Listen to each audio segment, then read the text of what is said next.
はい、ちょっとお久しぶりです。ポッドキャスト収録していこうと思います。昨日日本に帰ってきました。帰国してそのまま MacBook を買いに行きました。前のポッドキャストでも話してるんですけど、MacBook がプレミアプロで特定の動画が再生できなくなっちゃったので、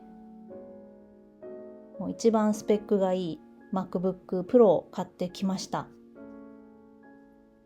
だから昨日はお昼ぐらいに日本に着いて、そのまま有楽町に行って買ってきたんですけども、でも昨日もう家帰ったのは夜で、そっからご飯食べて片付けしてずっと Mac を触ってました。で結局プレミアプロが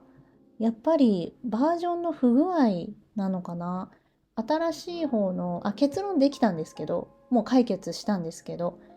でもパソコンのせいっていうよりかは、バージョンのせいで、だから本当になんかアップデートって罠ですよね。だからアップデートは絶対した方がいいし、なんかセキュリティの問題とか、バグの修正があるから。でもアップデートすることによってまた不具合が出たりするし、端末によって合わなかったりするし、もう昨日はずっとそれやって、でもね、最終解決したからよかったと思って、もうその編集中の動画また一からやろうかなって思ったんですけど、途中までせっかくやったからね。でもよかったです。で、あとはサーバーの解約も昨日無事にできて、私中国行ってる間にポッドキャストも始められたし、サーバー契約してこのスクリプトを載せるウェブサイトも開くことが、開設することができたんですけど、間違えてサーバーを2つ契約してしまったという。で、私お名前 .com っていうドメインを使ってるんですね。お名前 .com を契約して、そのドメインとサーバーを契約してるんですけど、そのお名前 .com が結構評判が悪くって、口コミが悪くって、なんか、対応が悪いとか。だから、でもお名前 .com、私の中では、すごい対応が良くって、前もサーバーの質問あった時に電話して聞いたり、私すぐね、電話して聞くんですけど、で、今回は、でも、海外にいたので、日本の電話使えなくて、国際電話できるんですけど、すごい高くなっちゃうから、メールでお問い合わせをして、なんかサーバーが2つ書いてあるんですけど、これって二重で契約しちゃったんですかねみたいな。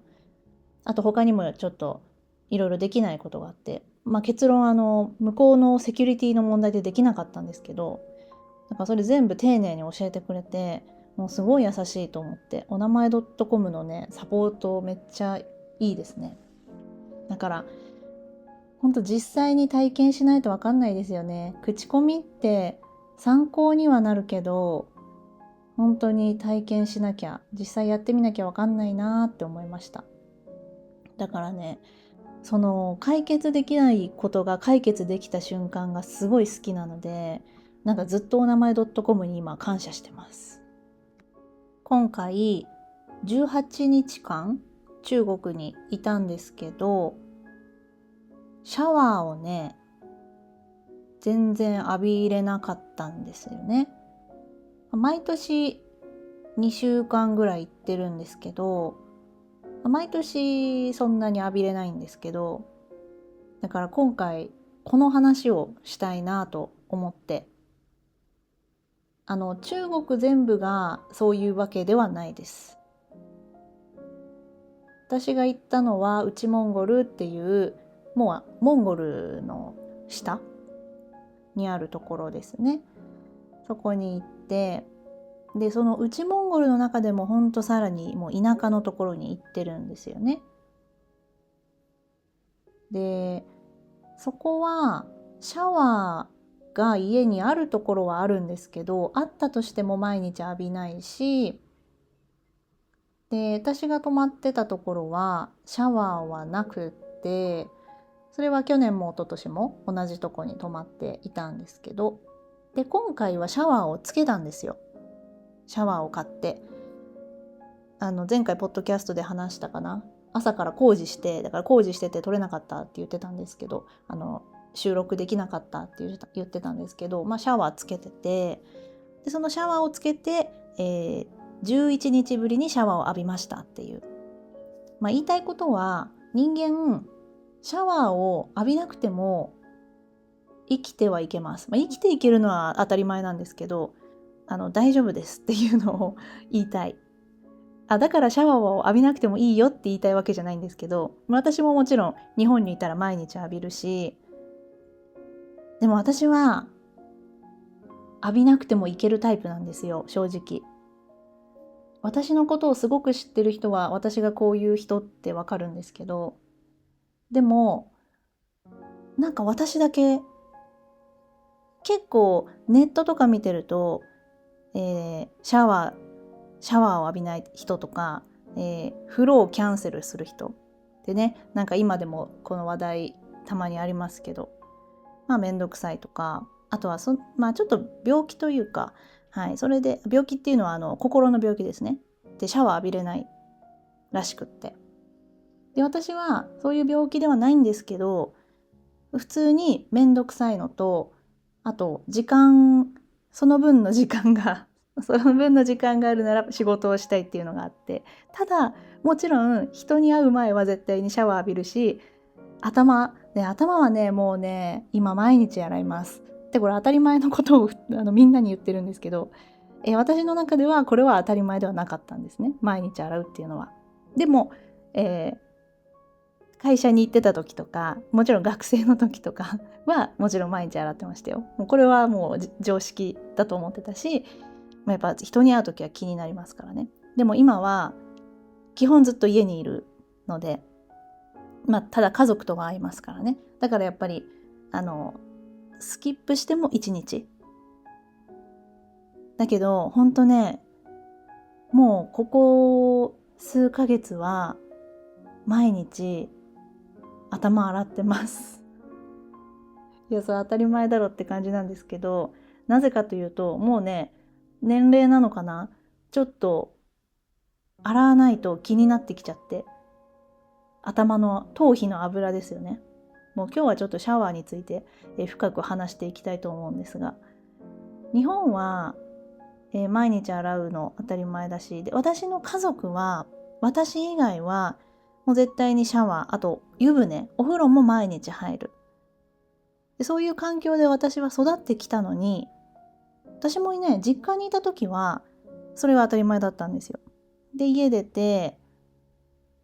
まずお風呂はやっぱ毎日入らないですよね。多分お風呂入らない人は多いと思います。日本でもお風呂って湯船ね。シャワーは毎日浴びる。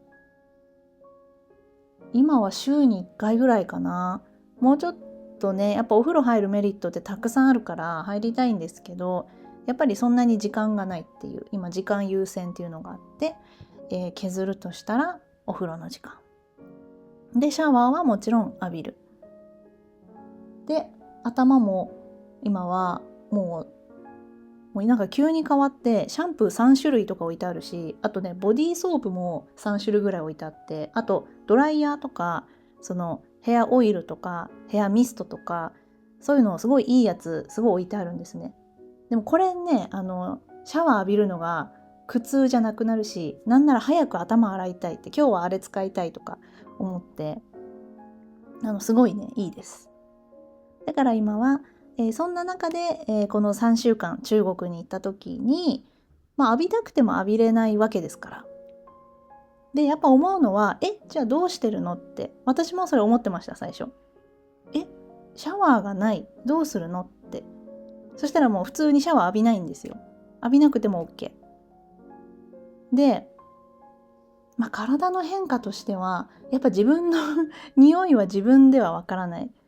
であと周りの人も同じ状況だから、自分だけ入ってないとかだったら嫌じゃないですか。周りシャワー浴びてるのに自分だけ浴びてないって、それは気になりすぎるんだけど、みんな一緒なんですよ。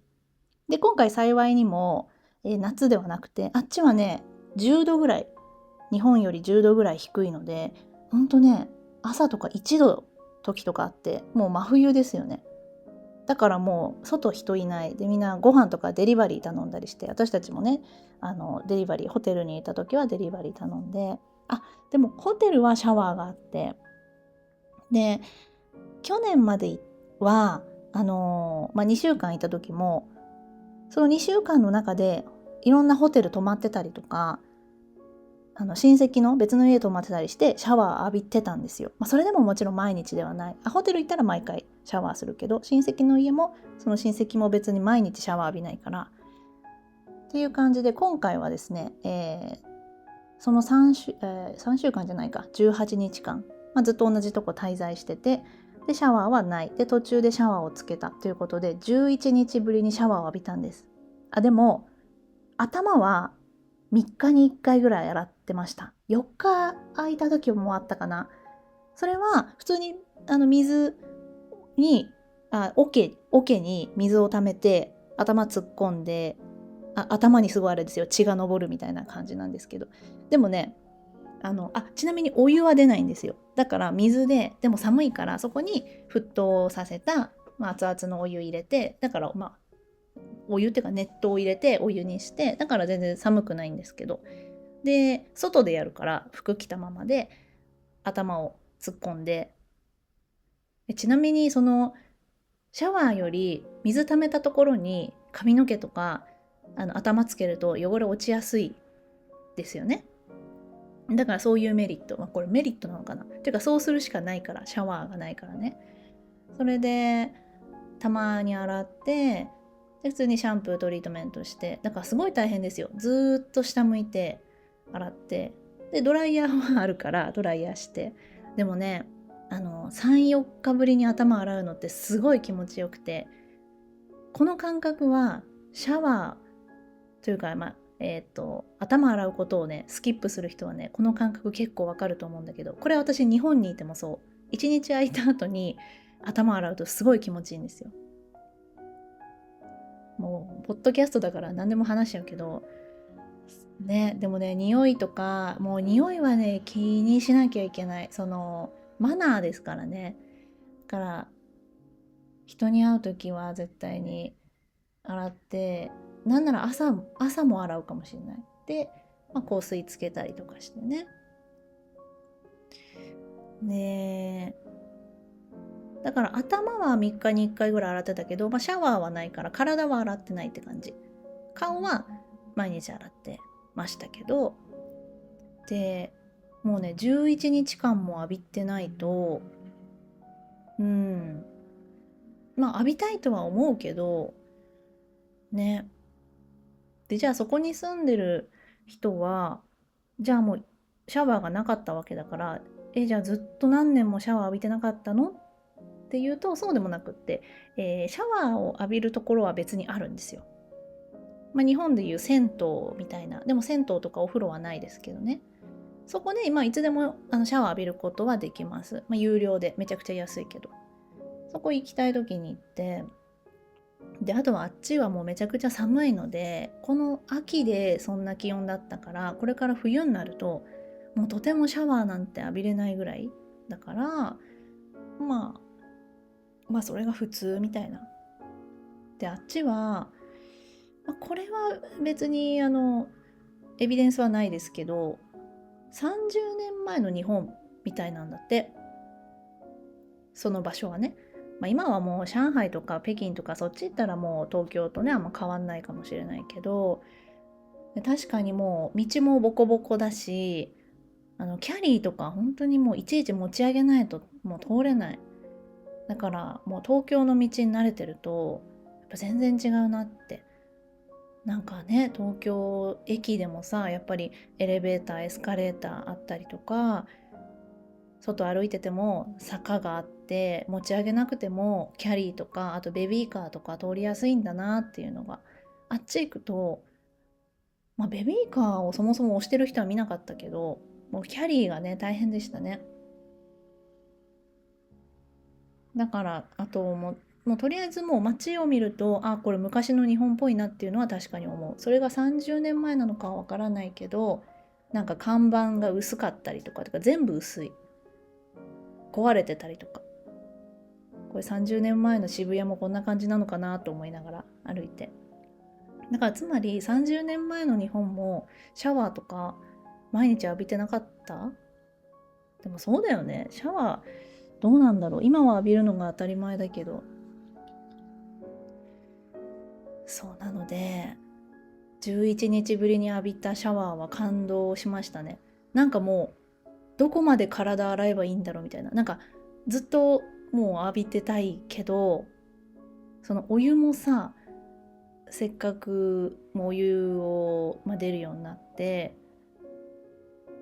なんか何十リットル一度に使えますみたいな。全然ずっと浴びてても問題ないぐらいなんだけど、なんかこれがなくなったら怖いなと思って、ちょっと控えめに。だってこれから毎日シャワー浴びれるからと思って、ちょっと控えめに、頭洗って、で体洗って、感動しました。でもさすがにもうシャワー浴びる前日ぐらいは体かゆかったかも。でもあれはシャワー浴びてないからかゆいのかわからないけど、でも見た目は全然わからない。11日間浴びなかったぐらいじゃ。いや多分ね、この経験はなかなか、だって日本にいてそれをやろうと思ったらできない、誰もやらないよね、11日間。やっぱり頭は髪の毛があるからもう限界ですよね。3日で限界。なんかあっちにいるとこっちの当たり前がすぐにできなくて、でもそれも私は面白いなとは思う。そう、トイレがね外なんですよ。もう私も慣れちゃったけど、まずトイレがね、そもそも店のトイレとかも全然やっぱり日本のトイレと全然違って、最初は戸惑ったけど今はもう慣れて、と食事とかもね違うけど、そこも私結構食事いろんなご飯好きだから、海外行ったら海外のご飯すごい美味しい美味しいって食べるし、いろいろ。あと靴のまま家に上がるのはもう当然ですよね。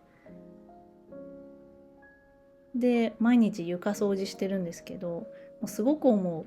靴脱げばこんなに毎日掃除しなくていいじゃんって思うんだけど、でも頻繁に外に出るから、外でその農業とか、あと牛とか鶏とかめっちゃいるんですけど、そこ頻繁に出てお世話したり仕事するから、確かにいちいち脱いで履くのはめんどくさいとは思うんだけど、でもなんかそれはそれで楽しいし楽だなっていうのは私には合ってる。でもあそこを合ってないっていう人は多いと思う。私なんてもう自分で言うけどすごいシティガールなんだけど、都会っ子なんだけど、もう極端に違うあの場所はすごい面白いなと思って。で夜なんか街灯なんかないんですよ。真っ暗闇で月だけが明るいみたいな。夜中にそんな外出ないけど、でも夜中トイレ行きたくなったり、夜トイレ行きたくなったら外真っ暗だからスマホ持ってライトつけながら、でもそれもそれで面白いなとは思って、私別に何ヶ月でも入れると思う。でも冬は厳しいな。マイナスの中夜中トイレ行ったりとかね、外出ないだろうな、そしたら。あとは動物がいっぱいいるのは飽きないし面白いなと思います。もう東京帰ってきたから毎日シャワーは当たり前だし、でもやっぱりいいもの使うといいですね。いいドライヤー使って、いいタオル使って、いい入浴剤使って、それはすごい楽しみだし、なんかちょっと仕事も落ち着いたというか落ち着かせたんで、この中国行くためにね、もうちょっと余裕を持っていいご飯作ったりとか、ゆっくりしたいなとは思うんですけど、でもやっぱり今この時に仕事を頑張らなきゃなっていう気持ちもあります。なんかアイドルのフルーツジッパわかりますかね。今すごい勢いがあるよね。私も好きで聞いたりするけど、そのフルーツジッパー休みなしに毎日もうすごい、もう新曲も出すし、ライブもすごいし、ね、SNS もすごい更新して撮影して、だからちょっと休ませてあげてみたいな声がファンの方からあって、それはねすごいわかる。それで体調崩したり、もう精神的に壊れちゃったらね終わりだから、元も子もないからすごいわかるんだけど、今頑張らないとね、このアイドルが溢れてる中で目標があるじゃないですか。テレビに出たい、年末の紅白に出たいとか、そういうのがある中で休んでらんないっていうのも、でも多分本人たちはきっとやりたいと、別に本人が何か言ってるわけじゃなくて、それはファンが、明らかに疲れてるとか、明らかにこのスケジュールはやばいって言って、だからなんかね、どっちですよね。やっぱ頑張んなきゃいけない時は頑張んなきゃいけない。ずっと頑張り続けるのは大変だけど、じゃあ頑張り続けるためにどうするかって言ったら、ちゃんといいご飯食べてマッサージ行ったりとか、あとはもうお金をかけて好きなことをやって、でもそのお金をかけるためにじゃあ働かなきゃいけないし、だからそこは何がいいのか、なんか結局やっぱ頑張らない人、毎日じゃあゆるーくやっていく、頑張らなくていいや、今日もいいやみたいな、明日でいいやみたいな思ってる人は、今はいいかもしれないけど多分将来後悔するよなっていうのはすごく思いますね。結局頑張った日の方が夜よく眠れるし、なんかずっとね自分の中でそれが誇らしくなるし、だから私も帰国したんで頑張っていきます。私が頑張るのは仕事だな。もうほんとこの18日間中国にいて本読んだりとかしていろいろ考えさせられました。まずはポッドキャストとか、あと YouTube も1万人いったんで、頑張っていきたいと思います。今日多分ね30分ぐらい話した気がする。最後まで聞いてくれた人いたらすごいな。これスクリプトが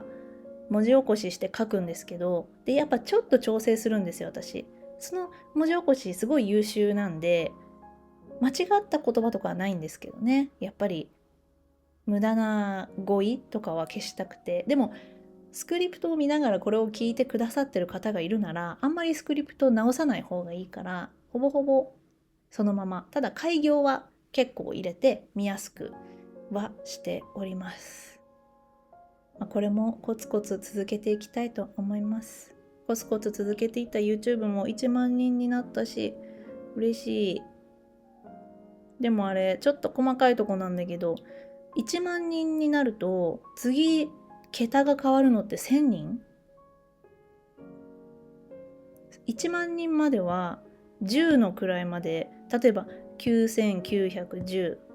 次は9920、9930みたいな感じで見えるんですけど、1万人になったら多分1万1000、1万2000、1万3000みたいな。だからなかなかあそこが変わんなくなりそう。いつまでに何人目指そう。でも何人を目指すっていうか何本あげるかだな。今まだ85本。早く100本あげなきゃ。あと15本か。今年あと15本っていけるかな。やってみようかな。ショート動画も別にコンテンツないんだよな。100本目指して頑張ります。皆さんも今年残り2ヶ月ちょっとだと思うので、今年もやりきった、楽しかったと思えるように頑張りましょうね。はい。では最後まで聞いてくれてありがとうございました。また聞きに来てください。バイバーイ。